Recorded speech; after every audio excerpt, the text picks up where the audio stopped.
Alors bonsoir à tous, j'espère que vous allez bien. Aujourd'hui, je vais te montrer comment lire un graphique.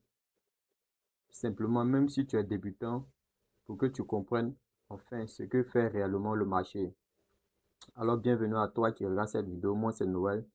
Et sur cette chaîne, je t'aide à devenir un trader discipliné, structuré et rentable.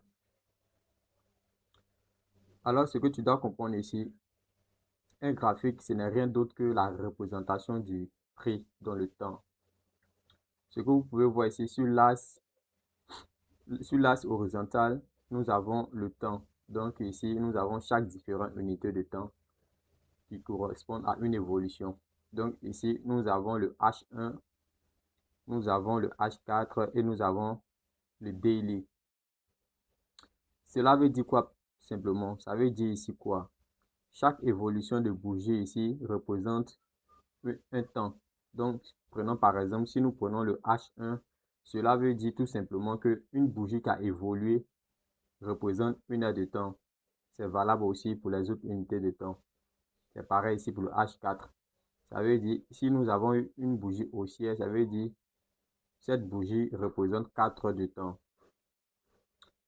Et sur l'axe vertical, comme nous pouvons voir ici, nous avons le prix. Il faut comprendre que chaque mouvement que tu vois, c'est une bataille entre deux forces. Et nous allons voir ici. Nous avons ici les acheteurs et ici nous avons les vendeurs. Alors qu'est-ce qui se passe? Quand les acheteurs dominent, les prix montent. Et inversement, quand les vendeurs dominent, les prix baissent. Ici, les acheteurs, quels sont ceux qui créent les mouvements haussiers? Ce sont les acheteurs, dont généralement l'offre. Et inversement, la demande est créée par les vendeurs. Ce qu'il faut comprendre, le graphique, c'est juste une histoire et tu dois apprendre à la lire et à la comprendre.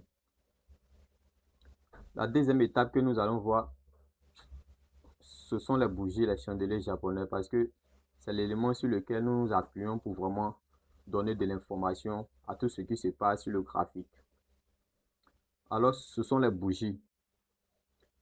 Ce qu'il faut comprendre ici, une bougie représente quatre informations. Donc ici, nous avons, si c'est une bougie haussière, généralement une bougie haussière, l'ouverture se fait par le bas et la clôture se fait par le haut. Nous avons également, comme je viens de dire, le plus haut qui est représenté là-bas et le plus bas qui est ici. C'est pareil aussi pour une bougie qui est baissière. Donc, partant de ce principe, ce qu'il faut comprendre, une bougie est égale à quatre informations. L'ouverture, l'ouverture pour cette bougie est le bas ici et la fermeture qui est le haut là-bas. Et nous avons le plus haut et le plus bas de la bougie. Alors, ce qu'il faut comprendre ici, quand les acheteurs gagnent, la bougie est haussière. Comme vous pouvez le voir ici, j'ai énuméré ici.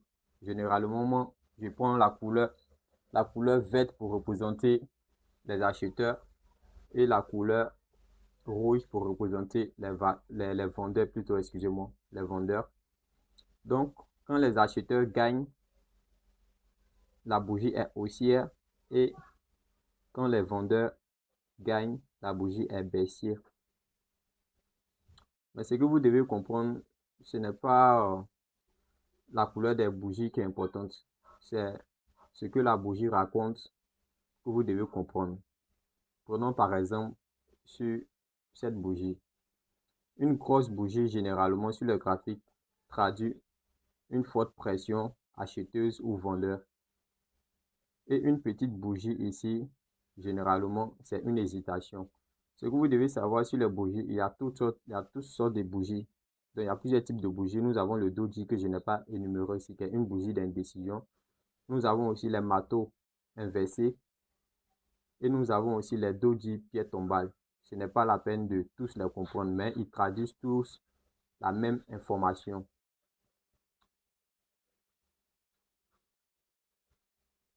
Alors la partie 3, la tendance. Alors, ce qu'il faut comprendre sur le marché, c'est que le marché n'évolue pas de façon linéaire, tout droit comme ça. Comme ça, le marché n'évolue pas tout droit comme ça. Le marché évolue selon des principes. Et ces principes respectent des règles simples. Il faut comprendre que le marché évolue en tendance. Nous avons ici une tendance haussière. Une tendance haussière est caractérisée par des creux de plus en plus hauts et des sommets de plus en plus hauts. Donc, comme nous pouvons le voir ici de façon énumérée ici, c'est que, comme vous le voyez sur ce graphique, sur cette représentation, et puis d'ailleurs, je suis très bon dessinateur. Ici, nous avons un marché qui fait des creux de plus en plus haut. Comme nous pouvons le voir ici, nous avons ce creux qui est plus haut que le précédent creux. Donc, ceci traduit un mouvement haussier. Inversement ici aussi, dans une tendance baissière, nous avons des sommets de plus en plus bas et des creux de plus en plus bas. Ici, nous n'allons pas parler de principe de renversement de structure ou bien pourquoi un niveau a été cassé. Ici, nous sommes juste là que pour de la compréhension. Revenons au marché sans tendance ou range. Généralement, dans ce marché, le prix ne fait pas des amplitudes de plus en plus haut, mais reste dans une zone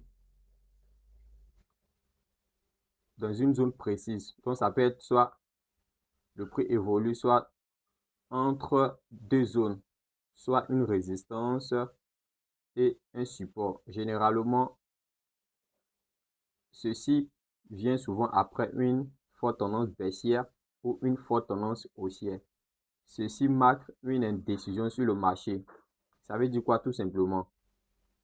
L'offre et la demande restent consolidées. Ça veut dire généralement quand les ranges arrivent comme ça, fondamentalement, ça veut dire les acheteurs et les vendeurs n'arrivent pas vraiment à dominer. Donc, ici, généralement, ce que font les investissements, d'autres beaucoup vendent à découverte. Donc, d'autres prennent leur profil rapidement et sortent du marché. Alors, les supports et les résistances. Ce qu'il faut comprendre avec ici, les trucs d'abord, ce qu'il faut comprendre ici, une résistance est une zone où le prix rebondit. Donc, comme vous pouvez le voir ici, généralement, après une forte tendance baissière, c'est les supports plutôt qui précèdent les renversements à la hausse. Donc, les supports sont des zones clés que généralement les acteurs du marché regardent. Donc, généralement, vous pouvez voir les institutions prennent des décisions là et la majorité des plus grosses décisions d'intervention sont prises sur les supports ou les résistances.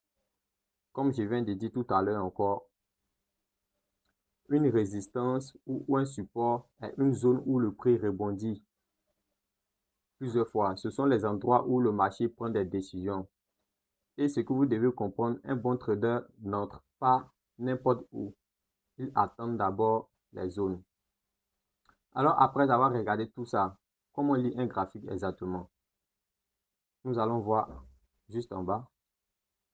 Alors, ce que vous devez comprendre de façon simple, la première étape lorsque vous arrivez sur les graphiques, la première tâche que vous devez accomplir d'abord, c'est d'être capable d'identifier la tendance du marché.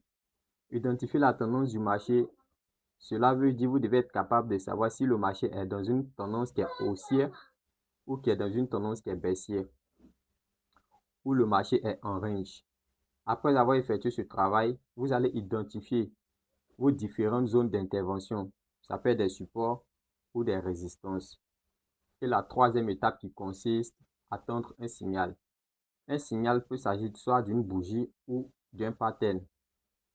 Et la quatrième étape, entrer avec logique.